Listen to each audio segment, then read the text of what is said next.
speaking engagement with the polarizing Breitbart editor had been planned for quite some time. Police had anticipated the crowd and the protest, but before this event could even begin, it was shut down because of a fiery clash. The protest quickly turned violent. Demonstrators set fires, smashed windows, and destroyed property at UC Berkeley. Anticipating trouble, police appeared to use flashbangs and pepper spray to clear the surging crowd of 1,500. All of UC Berkeley locked down, students sheltering in place as protesters moved downtown. There were brawls in the street.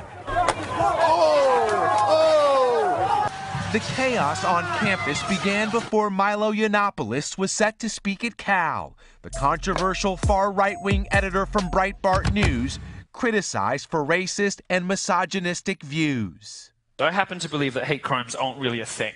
President Trump's chief strategist, Steve Bannon, previously headed Breitbart News. Many of the protesters also voicing their opposition to the Republican president. Go Trump! Go Milo!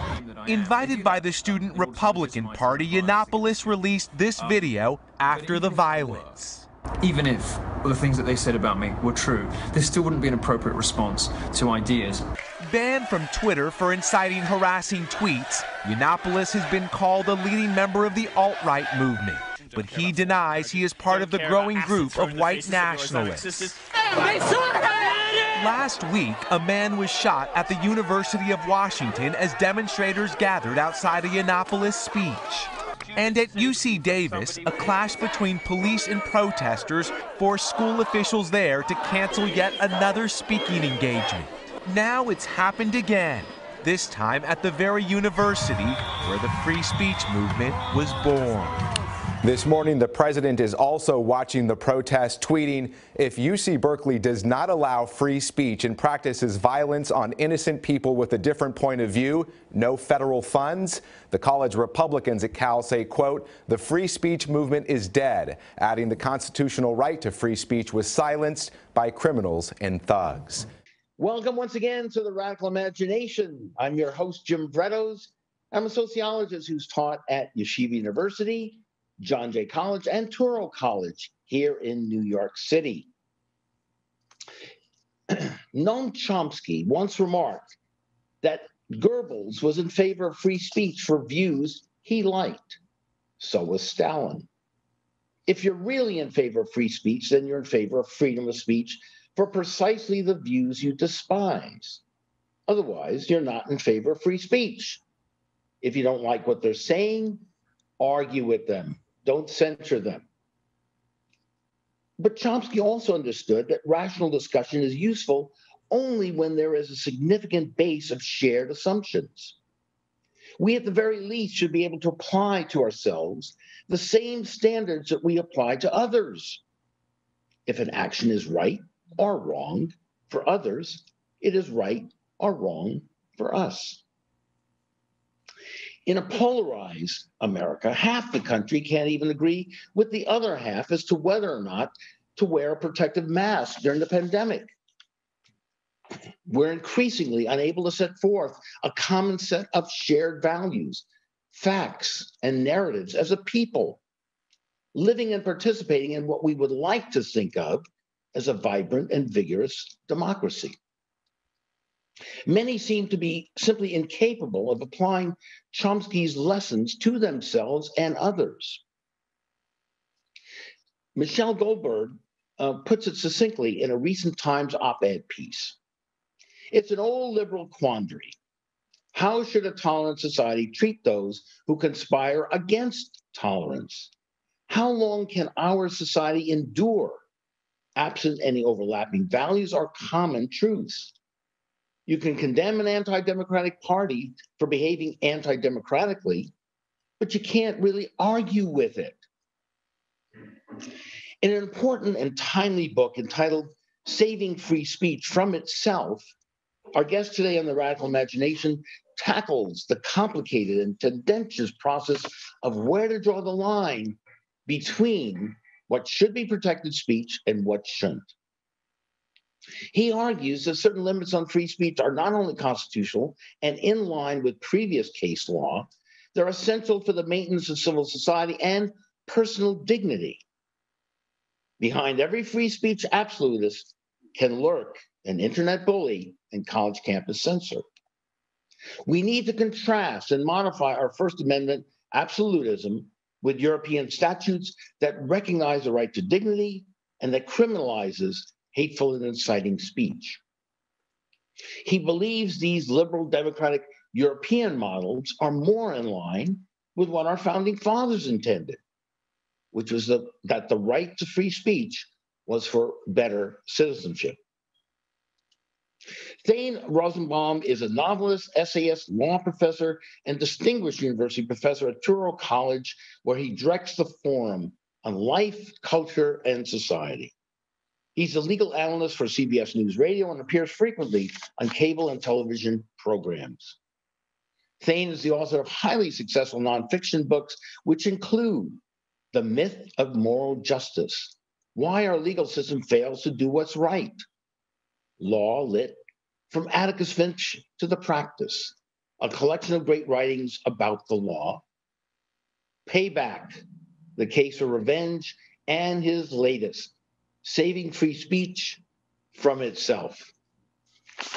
So Thane, it's great to have you here. We haven't talked in a number of years, and this is a wonderful way to revisit and start a conversation again. So thank you so very, very much for being here and doing the show. Well, Jim, your audience should know that we are literally old friends. So it is lovely to be, it's literally very lovely to be back in touch with you, specifically right now in this time in our history and in connection with this new book. Thank you. Absolutely. And this is such an important book, and it hits on crucial, profound issues that we're grappling with. And again, let me actually start by asking you this. Saving free speech from itself pretty much is asking the question or assuming that it needs to be saved. And another question that might follow from that is, if it does, then who's going to do it and how should we do it? So can we start with that? Does free speech need to be saved? Well, Jim, yes, because the way we've interpreted the free exercise of speech clause in the Constitution, I think is very confusing for many people. For instance, why is it that, our country, we remain an outlier when we compare ourselves to other liberal democracies, that we so approvingly grant licenses essentially for neo-Nazis to march on communities of Holocaust survivors, for cross burners to burn crosses on an African American's lawn, for homophobic churches to ruin the burials of military personnel because of the government's position that permits homosexuals to serve in the military. These are all Supreme Court cases I'm just repeating.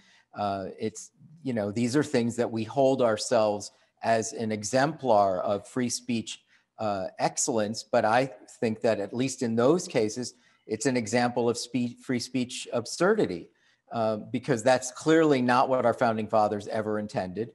We take for granted, and it really started in the 1960s with the explosion of civil liberties, where we started to treat free speech with incredible permissiveness in a way that for the first 150 years of our country, we would not have. The idea that speech was always intended to contribute to a marketplace of ideas, actual ideas, and that people would come to the public square and be able to question ideas and in a way function in the best spirit of representative democracy by helping the government actually inform them of better decision making, also to advance science and knowledge and art and culture. But signs that say towel heads go home, right, to send a message, all Muslims are terrorists, right? That is a very different understanding of free speech. And if people believe that that's free speech, then I do think it needs to be saved from itself, because it's like eating your own. And Europe, if you're a neo-Nazi and you want to march, you get marched straight to jail. And in this country, we've seen this even in Charlottesville with the alt-right. That started with the ACLU helping the alt-right get a permit to march with tiki torches at night, chanting, "Jews will not replace us." And I'm really quite sure that Madison and Hamilton and Washington never understood the free speech clause in that way. Right. And in your book, you talk about them as the originalists, correct?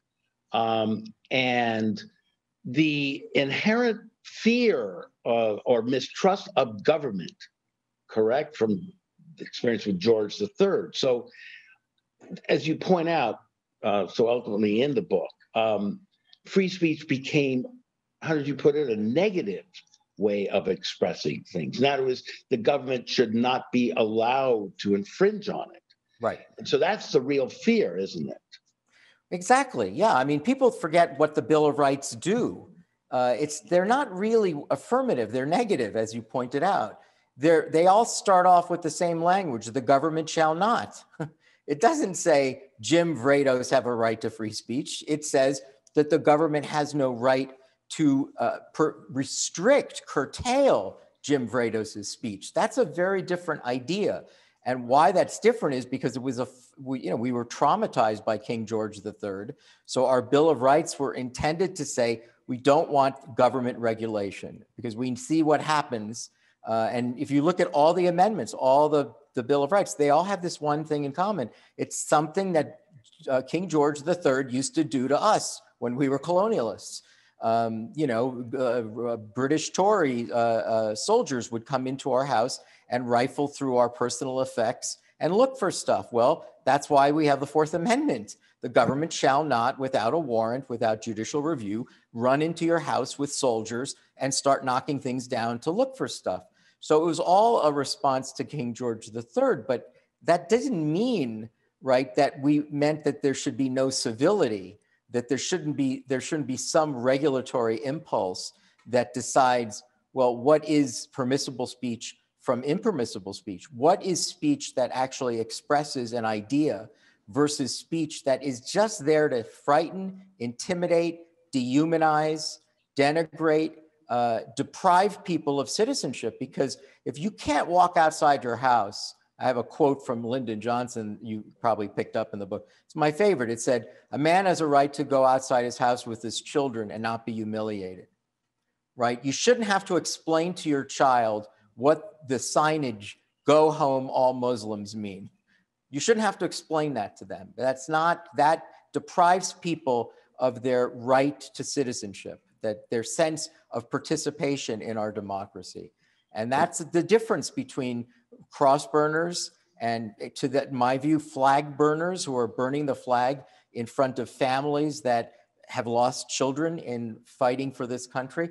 That if you think that George Washington, who was the leader of our colonial army, believed that 40 years later, that the Supreme Court would say, "Oh, no, of course, burn the flag in front of families who just lost servicemen fighting for this country," you're out of your mind. If you actually think that that's what George Washington thought. Right. But the founding fathers also understood that the country came out of a revolution, and they wanted to protect the right to dissent and protest. You mentioned the ACLU. They got started, around 1920 in response, as I understand it, Baldwin getting it started, because lefties, union organizers, women activists, and so on, weren't allowed their own narratives and were being squelched in their rights, as they saw it, to speak out. So the ACLU became an organization originally, in a sense, to protect those initial lefty ideals. But it evolved into an organization, I think, particularly under Ira Glasser, from 1978 to 2001. He was the director, as you well know. In fact, he was just on the show. We had him on the show a couple of weeks ago, and he pointed out, he likes to point out that the ACLU was like an insurance policy. and he puts it this way, like, think of yourself as facing an enemy, and you have poison gas, and you've got them in your sights, and you're ready to, throw the gas at them, except the wind shifts. So in your desire to squelch someone who's trying to keep you from your own opinions and so on, it can turn on you. Therefore, the absolute duty is to protect the rights of all of us. The solution for a more civil society is more democracy, in a sense, more free speech. However, it's not limitless. But so what do you make of the ACLU's attempts to balance some of this? But and also you mentioned, I'm sorry, and also you mentioned the free speech movement at Berkeley. And at that point, students, as I'm sure you also were without really rights to leaflet and to get out any sort of political discussion too. So how does that all figure into what your argument is? So, for instance, we look at people, I think of people like, legends of the free speech movement, Ira Glasser, my friend Nadine Strawson, right? Yeah. I mean, Nadine and I have debated this topic around the country for years, because I would say, what Jim Vratos just said is exactly why we have the ACLU.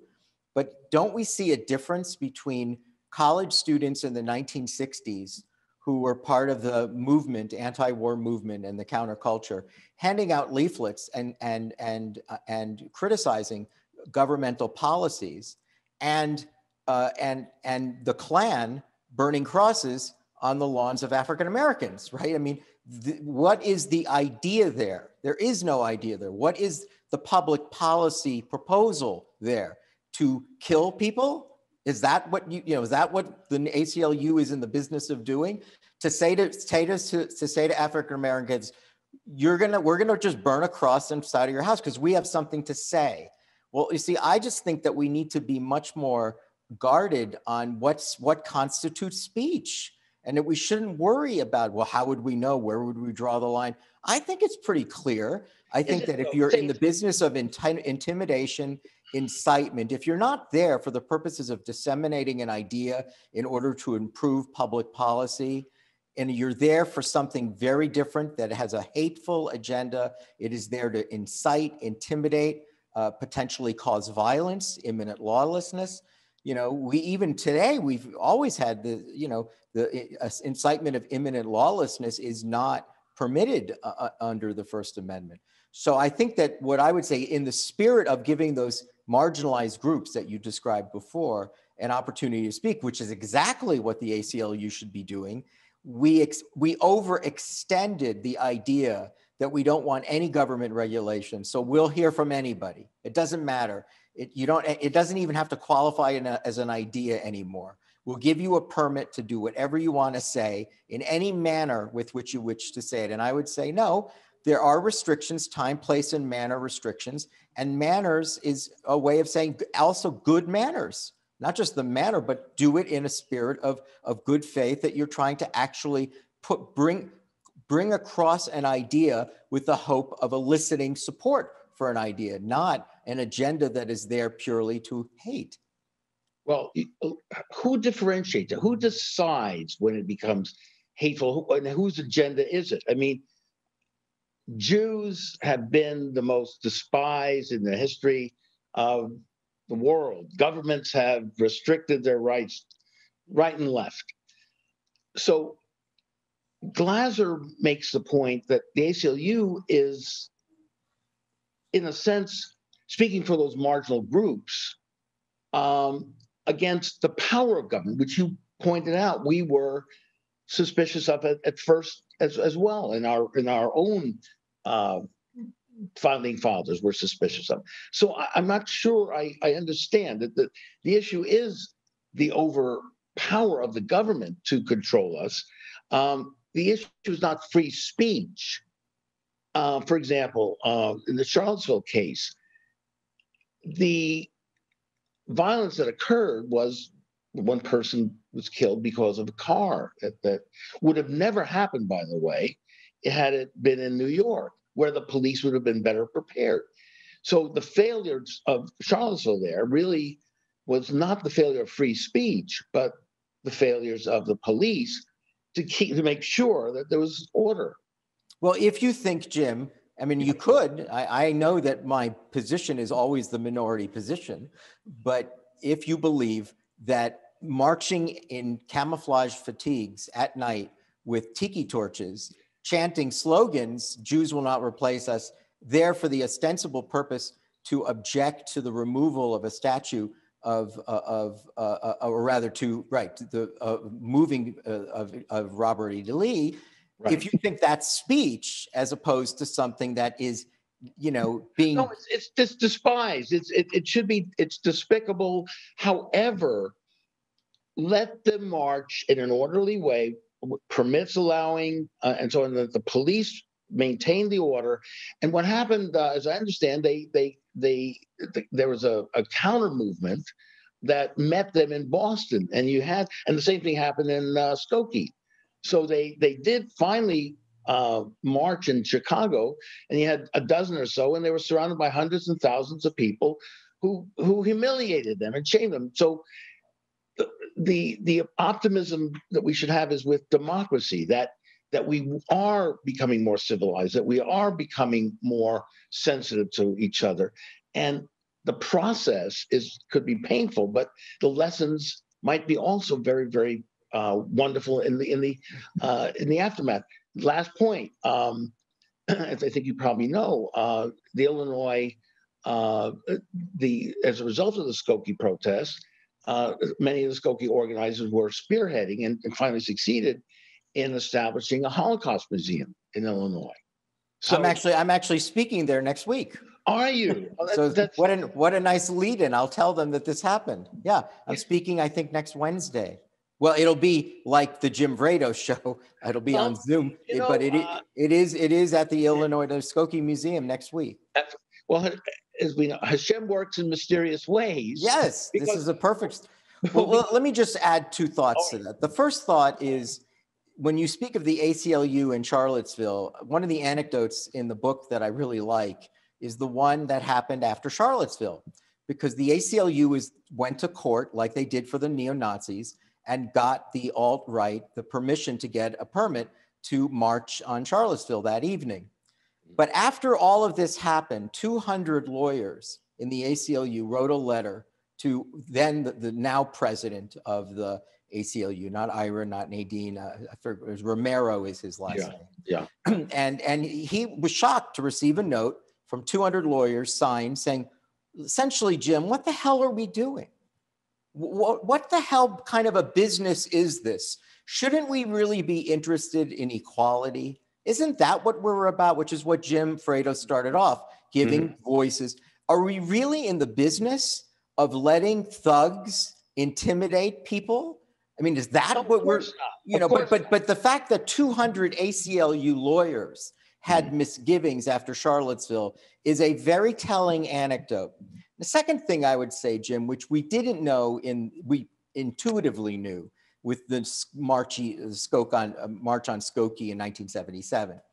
But, in the book, as you know, there's 3 or 4 chapters devoted to the science of hate, meaning what is the impact? It's simply not true. We have a First Amendment jurisprudence in this country, again, an outlier, unlike any other liberal democracy, that is based on a nursery rhyme. Sticks and stones can break my bones, but names cannot hurt me, right? I mean, we should be embarrassed.